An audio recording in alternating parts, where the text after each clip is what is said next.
Hello everyone, আসসালামু আলাইকুম। Welcome to my new recipe. আশা করি সবাই ভালো আছেন, সুস্থ আছেন। আবারও চলে আসলাম নতুন একটি রেসিপি নিয়ে। আজকে আমি সবজি পরোটা তৈরি করে দেখাচ্ছি। এখন যেহেতু শীতকাল, আর শীতকালে অনেক রকম সবজি পাওয়া যায়, আর সবার বাড়িতেই অনেক রকম সবজি থাকে। তাই এই শীতকালে সবজি পরোটা তৈরি করা খুবই সহজ। চলুন তাহলে দেখে নিই কিভাবে এই মজাদার সবজি পরোটা তৈরি করে নেওয়া যায়।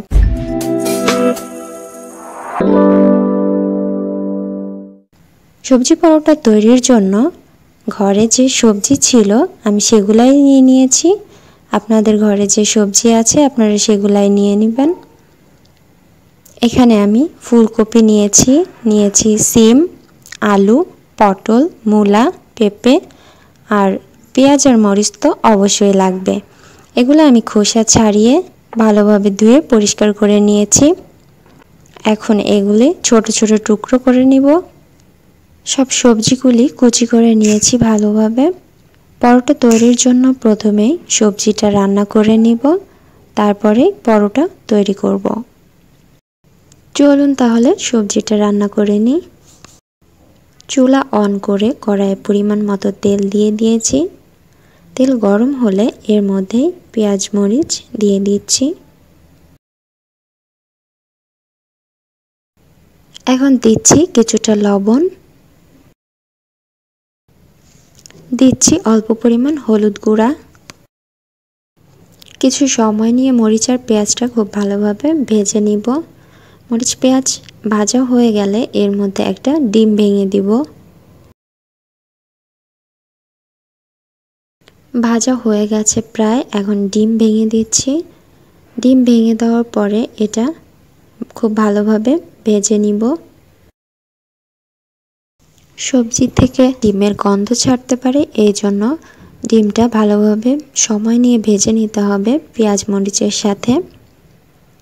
খুব ভালোভাবে ভেজে নেওয়া হলে এটার মধ্যে সবজিগুলা দিয়ে দিচ্ছি।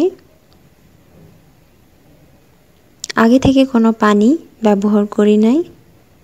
সবজিগুলো দিয়ে হালকা করে ভেজে নিব, তারপর কিছুটা পানি দিব সবজিগুলো সেদ্ধ হওয়ার জন্য, যেহেতু সবজিগুলো আগে থেকে সেদ্ধ করে নেওয়া হয়নি। বারবার নেড়ে সবজিগুলো কিছুক্ষণ ভেজে নিব। এই সময়টাতে খুব ভালোভাবে নেড়ে ভেজে নিতে হবে, না হলে পুড়ে যেতে পারে।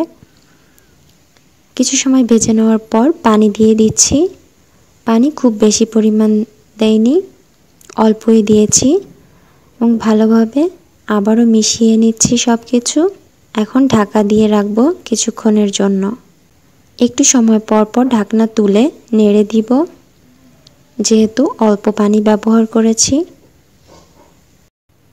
ভাজিটা অলমোস্ট তৈরি হয়ে গিয়েছে। এখন এটা নামিয়ে রাখবো আর পরোটা তৈরির জন্য ডোটা তৈরি করে নিব।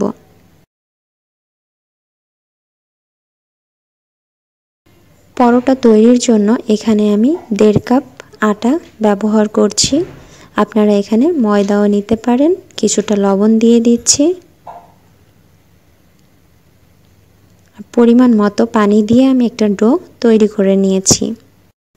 এই ডোটা থেকে 6টা রুটি খুব ভালোভাবেই হবে এবং 6টা রুটি থেকে 3টা পরোটা তৈরি করে নিব।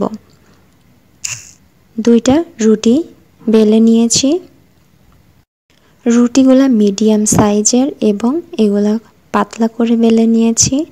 এখন একটা রুটি নিয়ে নিব আর রুটিটার ওপর কিছু সবজি দিয়ে দিব। যতটা সবজি দেওয়া যায় দিয়ে দিব, আর সবজিটা অবশ্যই রুটির মাঝ বরাবর দিতে হবে আর সাইড থেকে ফাঁকা থাকবে। সাইড থেকে যে ফাঁকা অংশ এটাতে হালকা পানি লাগিয়ে নিচ্ছি, কারণ ওপর থেকে যে আরেকটা রুটি দিব এটা যেন খুলে না যায়, তাই কিছুটা পানি লাগিয়ে নিয়েছি। ওপর থেকে রুটি দেওয়ার পর সাইড থেকে ভালোভাবে চেপে দিব, যেন ভাজার সময় সাইড থেকে খুলে না যায়। পরোটা তৈরি হয়ে গিয়েছে, এখন ভাজার জন্য চুলায় চলে যাচ্ছি। কড়াই গরম হলে কড়াইয়ে পরোটা দিয়ে দিচ্ছি। আগে থেকে তেল ব্যবহার করিনি, তেলটা পরে ব্যবহার করব। আগে উভয় সাইড ছেঁকে নিব।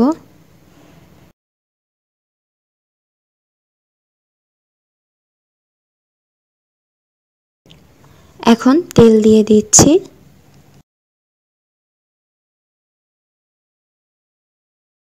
কিছুটা সময় নিয়ে দুই সাইড খুব ভালোভাবে ভেজে নিব।